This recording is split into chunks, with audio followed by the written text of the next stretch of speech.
ছাগলের ৩ নাম্বার বাচ্চার মতো ম্যা ম্যা করা ছাড়া আমাদের এদেশে আর কোনো কাজ নেই। আপনারা একটাবার চিন্তা করুন যে আমি প্রতি মাসে 500 থেকে 600 টাকা বিল দিই, হঠাৎ করে আমার বিল আসছে 1800 টাকা। এই যে আমার হাতে দেখতে পাচ্ছেন কারেন্টের বিলের কাগজ।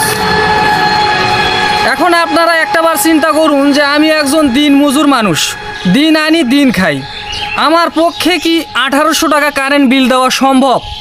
আপনারা চিন্তা করুন, আপনারাই বিচারটা করুন। আর সবচেয়ে বড় কথা হচ্ছে আমার যেই লাইট, যেই ফ্যান, যেই মোটর সব কিছু আগের মতোই রয়েছে, কোনো কিছু চেঞ্জ নেই, কিন্তু বিল এত বেশি আসার কারণটা আসলে কি আমি এখনও বুঝতে পারলাম না। 600 থেকে 700, সর্বোচ্চ 700 টাকা আসে, ঠিক আছে মানিয়ে নিলাম। 7 দুগুণ 1400, ডবল বিল হয়েছে আমি মানছি, ঠিক আছে ডবল বিল হয়েছে, 7 দুগুণ 1400 টাকা আসুক, তা বলবো যে ডবল বিল বাড়ছে, ডবল আসছে, কিন্তু 1800 টাকা কিভাবে আসে? আমি তো কোনো কিছু চেঞ্জ করিনি, বাসার সব কিছু সেম রয়েছে, তাহলে কেন এত বিল বেশি হলো? তো আসলে এই বিলগুলো নিয়ে আপনাদের কিছু করা দরকার। সরকারকে দৃষ্টি আকর্ষণ করছি, অবশ্যই এই বিষয়টা দেখা উচিত আপনাদের। তো ঠিক আছে, সবাই ভালো থাকবেন, ধন্যবাদ।